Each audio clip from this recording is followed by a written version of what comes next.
At our engagement party, Lucas was clearly distracted. He occasionally looked down at the chat box on his phone, as if waiting for a reply.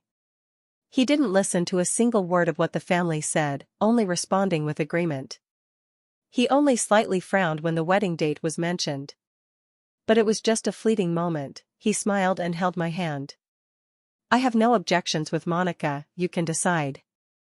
I watched as his slender fingers tightly gripped my palm, cold to the touch. When the phone suddenly shut down, he hurried out of the banquet hall. When he returned, there was a cold sharpness in his eyes. Clearly, the news that arrived was not as satisfactory as I had hoped. I wanted to ask, but I held back. There is a clear boundary between Lucas and me, yet we both inquire about each other's past. When the storm clouds gathered, I saw the tattoo of a cloud on his back, and I merely brushed my fingers over it. Instead, he slightly raised his eyebrows. "Monica, everyone has a past." I smiled gently and let go of my hand, not asking any more questions. Half an hour after the engagement banquet, I saw this cloud again. This time it appeared on my best friend Isabella's back. The same position, even the technique of the lion's tail was identical. She leaned against the edge of the hot spring, shaking the wine glass in her hand, displeased as she scolded me for being late. "It's been so many years since we last saw each other, yet I came back just to find you." I caught another glimpse of the tattoo on her thigh, the same spot and the same pattern. I said, "I just got engaged, I'm late." Her gaze froze, and the smile hanging at the corner of her mouth seemed a bit unnatural. "By the way, just to report, what a coincidence. Choosing today for the engagement." I suppressed the unfounded speculation that rose in my heart and joked a couple of times. The elders at home flipped through the calendar and found it was a good day for a wedding. Her phone kept shutting down repeatedly. I was suddenly startled. "Who is it? So persistent?" She smiled slightly, her eyes full of sarcasm. "Her ex-boyfriend. It's been almost 2 years since they broke up and he still can't let go." Isabella was my college classmate, born with a star-like face. Her family was average, but she was never short of admirers. After graduation, she suddenly disappeared without a trace, and there were rumors that she had been a wealthy businessman's mistress. Now it suddenly appeared, looking as if something had happened. As for the rumors, she just smiled and brushed them off. It was just that her ex-boyfriend's family was well off. She fiddled with the pigeon egg in her hand and said seemingly casually, "Lucky me, the plot in the novel led me to a perfect encounter. My ex's mother offered me $5 million to leave." I felt a vague sense of unease, as if the information collected about this plot was all too similar. I couldn't help but ask her, "Did you collect it?" She was full of pride. "Why not accept it? Can I exchange a few years of youth for $5 million? She spoke endlessly about the prosperous life of this mother 2 years later. It seemed that the mother-in-law had little deep affection for her ex-boyfriend as well. Changing the subject, her gaze swept over me. "Who are you engaged to? It can't be that childhood betrothal, can it?" I smiled faintly and remained silent. My thoughts had already sunk to the bottom. The marriage was practically arranged when we were children. Too many commercial entanglements have deepened the rifts between our parents. Only a marriage can solidify the foundation of cooperation between both sides. At this step, Lucas had no choice but to take a leap. And I, on the other hand, got what I wished for. I can't help but steal glances at this man I've liked since my youth. Beneath his fierce and rebellious gaze lies a straight nose.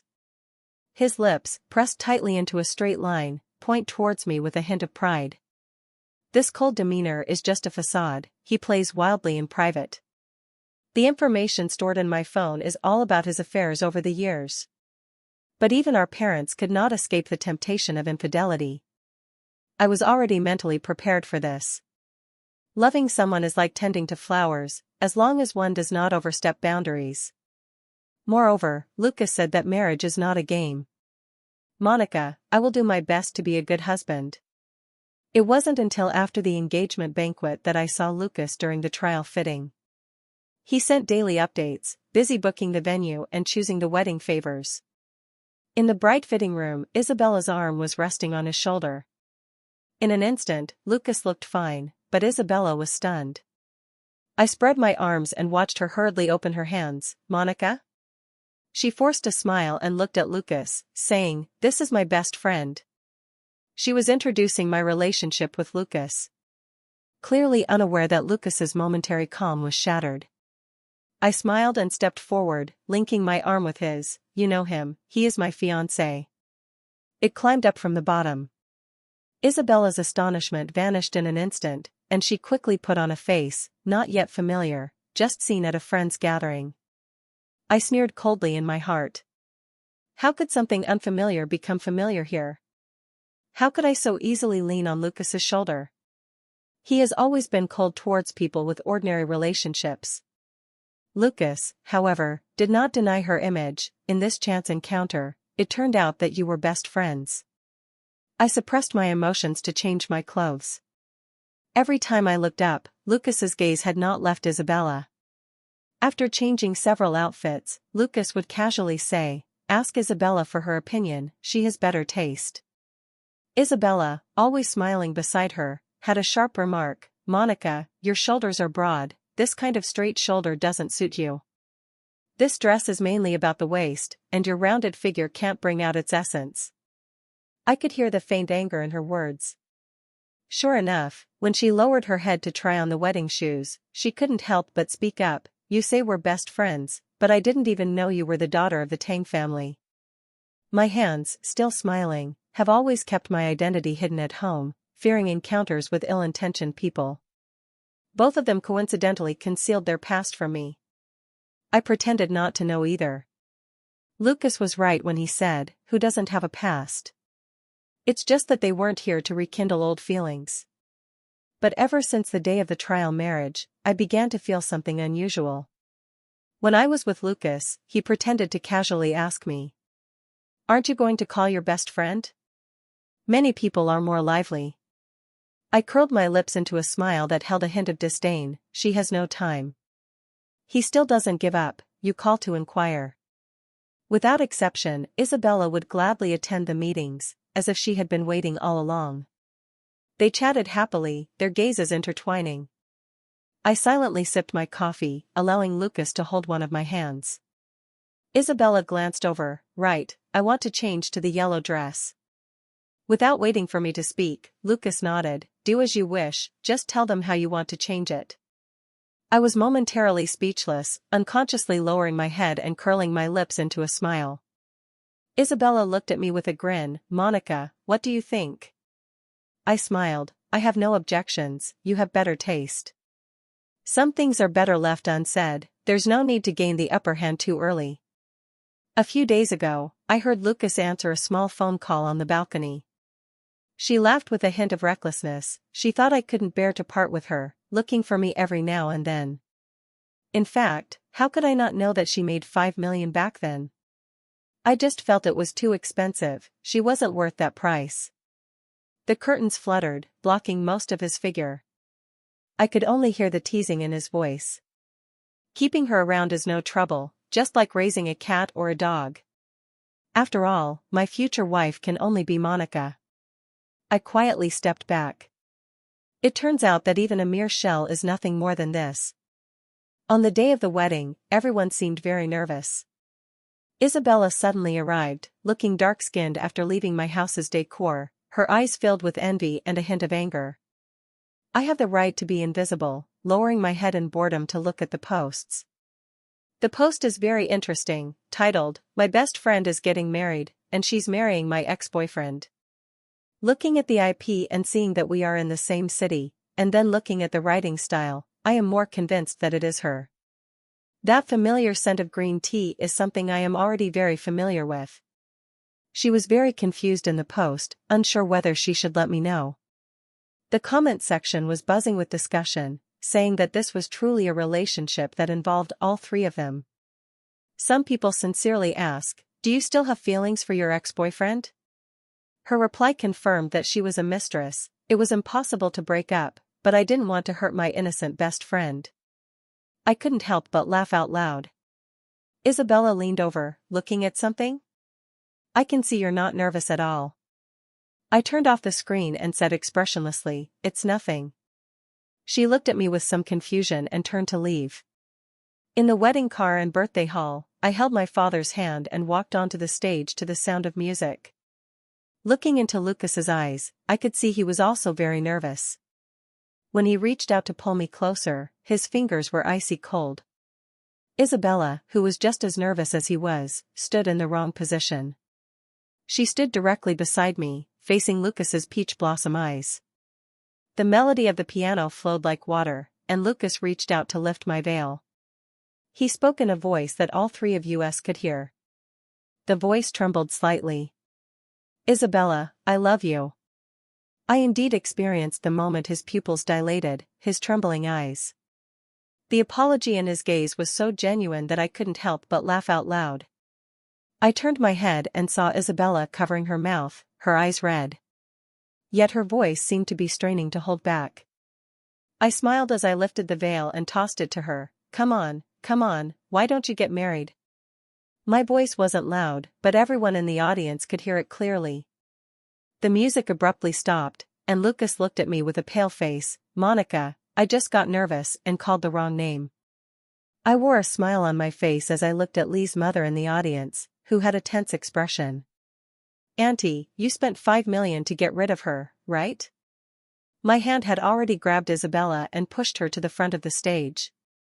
I should be grateful that she insisted on altering the bridesmaid dress to be floor-length. Stumbling forward, I accidentally stepped on the hem of the dress and immediately fell to the ground.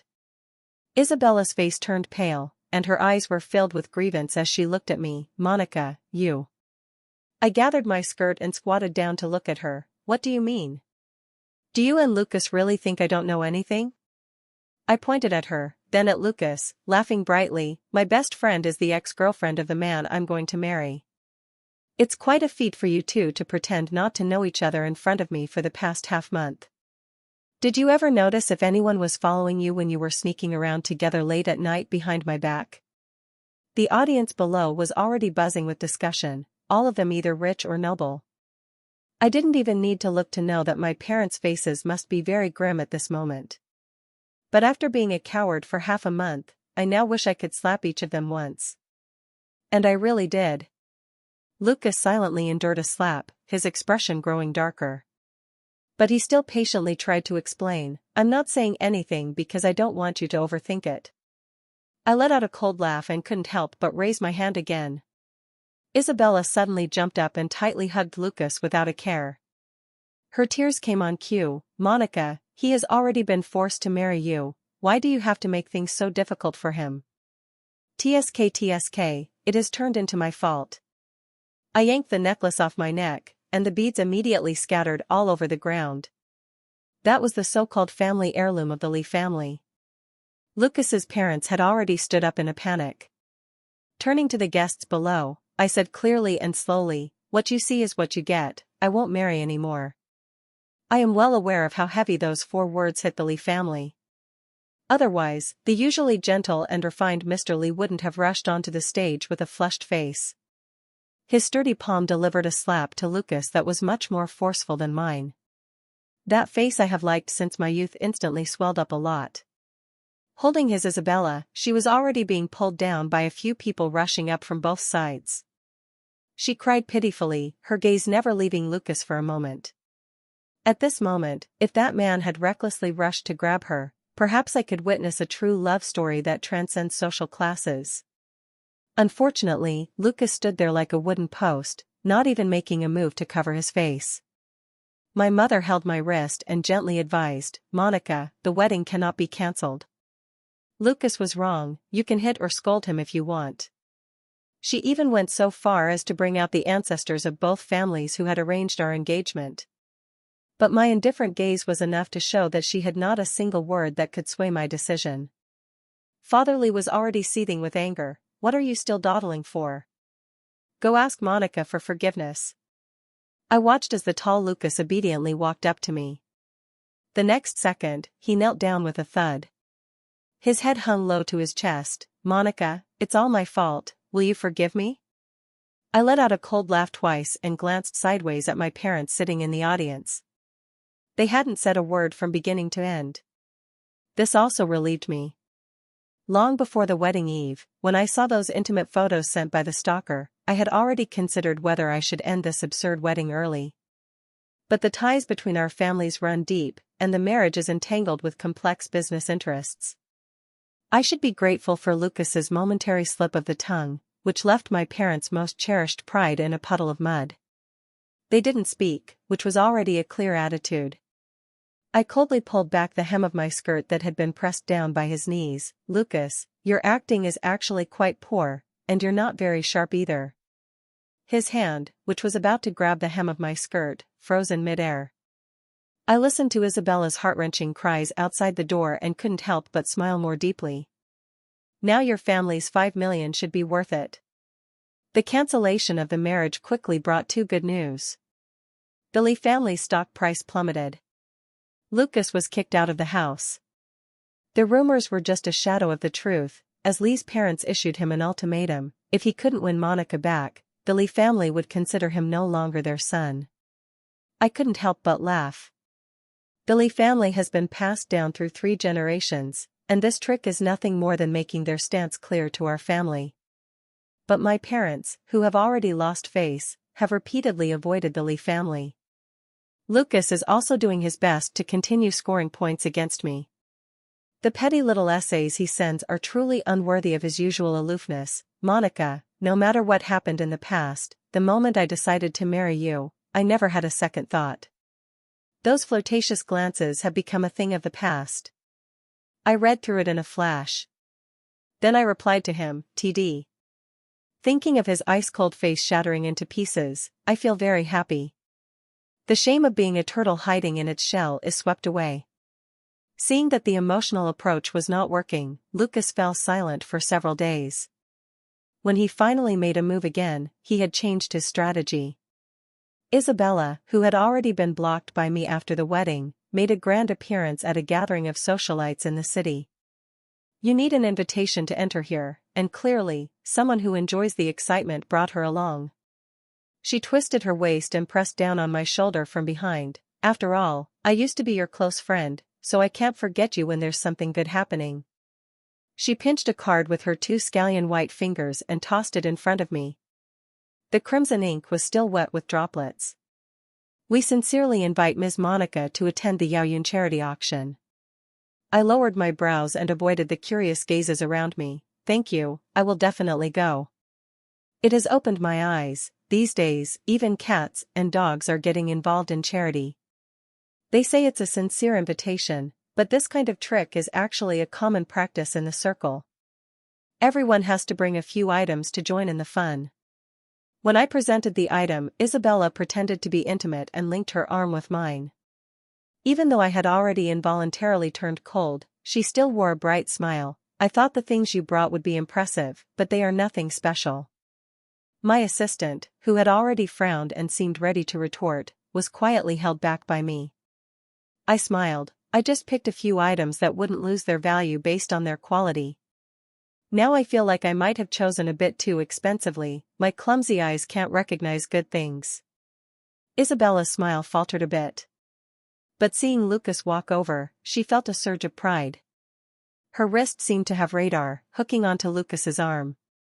Instead, Lucas's expression darkened, and he loosened his grip with a furrowed brow. This was our first meeting after the wedding. There was a hint of guilt in his usually defiant eyes.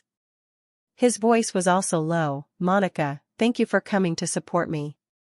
He seemed to want to say something else, but I had already coldly taken my seat. The auction process is nothing more than raising paddles and striking the hammer. I was bored out of my mind, staring at my phone, and had already decided to leave unexpectedly.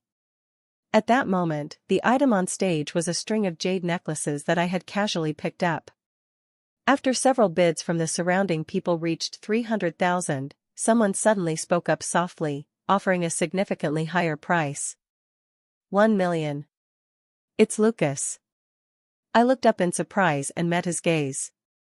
The eagerness and complexity in his eyes momentarily stunned me. In an instant, I came to my senses. He misunderstood. He mistakenly took that string of jade for the one he gave me in my childhood. It looks, indeed, similar. but the one he gave is now hanging around my dog's neck. When I was a child, I was a crybaby. My eyes were always red, and anyone who came by couldn't help but poke my nose. The Lee family are frequent visitors to my home, coming and going with unusual frequency. Lucas always has a sullen face as he stays in the yard, teasing the cats and dogs. I looked at him from a distance, rubbing my eyes as I watched. When the little cat with its fur ruffled by him came charging at me, I didn't have time to dodge, and I scraped my hand and fell to the ground. Tears gushed out like a faucet that had been turned on. But before I could cry out, Lucas had already rushed over to cover my mouth. It was the first time I saw a look of panic on his face. He stammered to coax me, "Don't cry, please don't cry."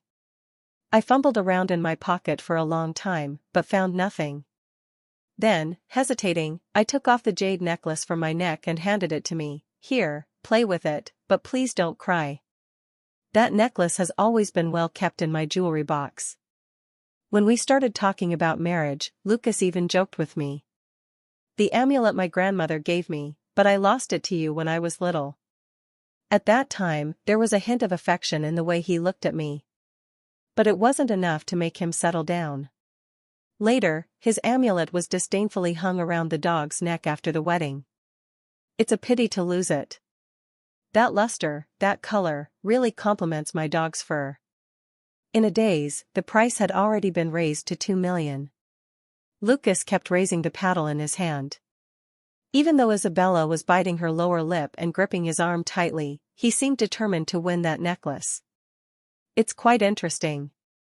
I remember the Lee family seemed to have made a tough decision and cut off his financial support not long ago. Given his usual lavish spending, he isn't exactly well off now. The final $2,500,000 was settled. The auction ended, and I got up to walk outside. Lucas suddenly called me from behind. "Monica." "Grandma said, whoever you give it to, it belongs to them for this lifetime." I don't know whether I should tell him that this life is all about being a dog. Isabella's face flushed red and then pale. The haute couture dress she wore appeared ridiculous under everyone's gaze. I think her eagerness to organize this auction was merely to showcase her status in front of others. Unfortunately, Lucas didn't seem to follow her script. Her eyes were red and swollen, and she bit her teeth tightly, staring fiercely at that necklace. I couldn't help but sneer, not even bothering to take my hand out of my pocket. "This piece is of average quality and isn't worth $250. Lucas's gaze dimmed, and his hand unconsciously fell. The assistant had already draped a coat over me. I turned to walk outside, but Lucas chased after me once again. Out of the corner of my eye, I could see Isabella's long-held tears falling down. Lucas still had no time to care. "Monica, are you still unwilling to forgive me?" I had to stop in my tracks, looking at him up and down with a smile. "Your persistence is nothing more than your reluctance to part with the benefits of the marriage between our families." He hurriedly interrupted me. "It's not like that, I feel for you." "Suddenly realized you love me?" My question felt like I had slapped him in public. His face turned bright red, and he lowered his head, giving a slight in response. I looked at him seriously once again. It was still that face that made my heart race, striking even in a crowd. But that was all there was to it. I looked past him at Isabella, whose face was streaked with tears. A smile unconsciously deepened. "But I have many choices, not just you. I don't mind if their relationship becomes a bit more honest. After all, these two together have 800 eyes." I poked Lucas's chest repeatedly. "Without the identity of the eldest son of the Lee family, how long do you think she can stay with you? Don't you know that the reason she came back is that she lost that $5 million in gambling in Macau? Mother Lee is not the type of wealthy woman who casually offers $5 million. Although she generously quoted a price to Isabella, she didn't hesitate to scheme behind the scenes. In the past 2 years, the wealthy men around Isabella have been as numerous as the fish in the river. Not only do they take her in and out of casinos, but each one also displays a lavish spending style. Isabella's appetite grew larger and larger, and her games became more extravagant. If it weren't for losing all that money and being deep in gambling debt, how could she have coincidentally appeared before Lucas's engagement? One acts with deep affection, while the other simply goes along with it. I think about the profound thoughts between them, the smiles on their faces cannot be hidden at all. As for Isabella, I didn't want to pay her much attention. Casually dropping a bombshell, I turned and quickly left the venue. A few days later, the Lee family's parents visited again. They had been in the business world for many years, yet they had never been humiliated like this for such an extended period. Even the butler couldn't help but look down on them. The posture of seeking someone at their door seems to have been learned quite well by them. They always wear a smiling face and politely request to meet. I went down the stairs and happened to see them sitting on the sofa waiting. It was the first time in my life that I saw the two elders sitting upright, their knees together. As soon as they saw me, they all stood up together. Lee's mother was the first to get close. "Monica, it's about time I came to see you." I stood still, casually gathering my hair. "It wasn't that I hadn't seen you, it was just that in the previous times, you were outside the door. I have seen him on the balcony a few times, his bowing and scraping to the steward looks a bit unfamiliar." Father Lee also said flatteringly, "I have already given Lucas a good lesson. He is now reflecting behind closed doors, and I will have him come and sincerely apologize to you another day." The voices of my parents drifted softly behind me. "It's too much, there's no need for the younger generation to come and seek out embarrassment when there's no relationship." I was stifling my laughter so much that my shoulders were slightly shaking. Although the Lee family managed to enter, they gained nothing at all. Compared to my cunning and shrewd parents, they were still lacking by more than just a little. No matter how many good words I say, all I get in return is my parents' perfunctory response, "Let's not talk about the past, we can collaborate again in the future if there's a chance." I looked at the smiles on the faces of the Lee family parents, but they were probably already standing on the edge of a cliff in their hearts. Even the most oblivious person could see my parents' suppression and targeting of the Lee family. The business world is all about adapting to the winds and is also accustomed to kicking someone when they're down. I actually confirmed a piece of news from their conversation. Lucas actually came home. A few days later, Isabella recklessly blocked my car. If the driver lacked experience, she might have caused an accident with that sudden move. I couldn't help but open the car door with a cold face, leaning down to look at me like an enemy. I calmly waved my hand to signal the driver to move away a bit. Isabella sneered, "Are you feeling quite pleased with yourself now?" I pretended to be innocent and tilted my head to look at her. "Are you talking about being homeless now? Or that group of socialites who seem to be as close as sisters but are avoiding you? Or are you saying that you can't find Lucas at all right now?" Every word I said felt like it was stabbing at her heart. Her expression grew darker, and she said through gritted teeth, "You're just better off than me, otherwise, what makes you stronger than me?" She started talking about when we were in school, and although your personality isn't likable, I've always been open-hearted with you. But you, on the other hand, called me your best friend and never revealed anything about your family background. If you had told me earlier that you were engaged to Lucas since childhood, I wouldn't have ended up in this situation. I had to clear my ears and interrupt her. "Lucas said you have good taste, so do you know he treats you like a cat or a dog?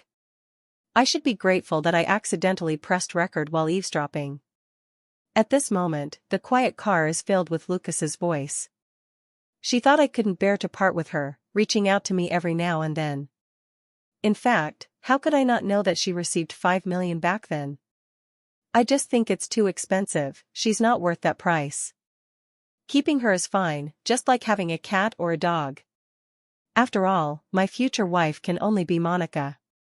After it finished playing once, it automatically started again. I watched as Isabella's face turned pale again and again, her hands itching to dig into her palms. "I am particularly considerate, do you want to keep listening? Or should I send it to you?" She glared at me with hatred. "Why? Why can you easily get what I want? Lucas is like this, and so are others." I think her resentment towards me is not just a recent development. In the past, I believed that during moments of single-minded focus, she was secretly competing with me. She pulled out the jade necklace from her pocket and threw it harshly in front of me. "Here, take it back." I curled my lips into a smile. "It's worthless, but if you like it, keep it. After all, when you can't afford a meal, it might save your life." I suppressed my smile and pushed her away without a word, closing the car door.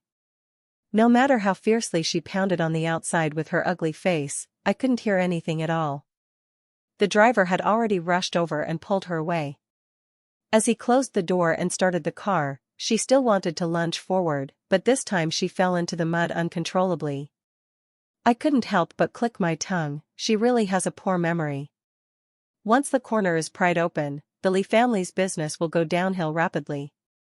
I once doubted that my decision to cancel the wedding provided my battle-hardened father with just the opportunity he needed. Mergers, acquisitions, it felt like a big fish eating a small shrimp. It was several months later when I saw Lucas again. He had trimmed his hair short and looked even more aloof.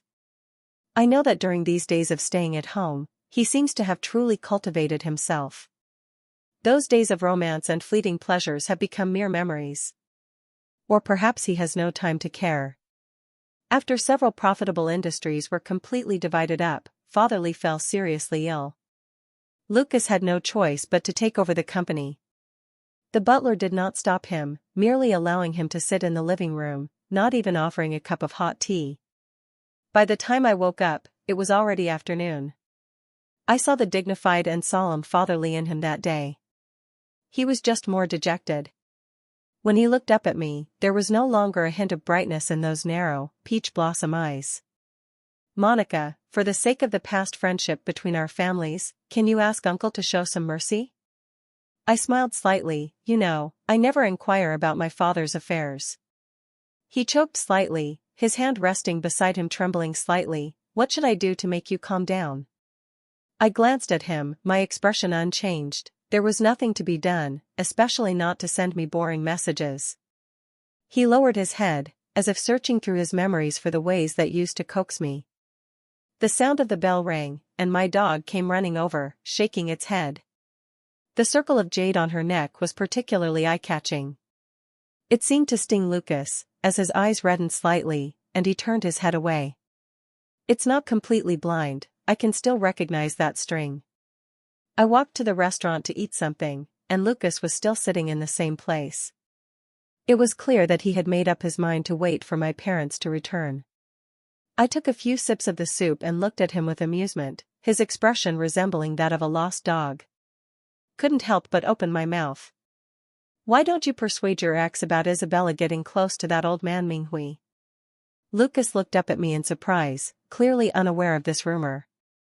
I continued, "Minghui has always played a bit dirty, and the trouble your family has gotten into is no small matter.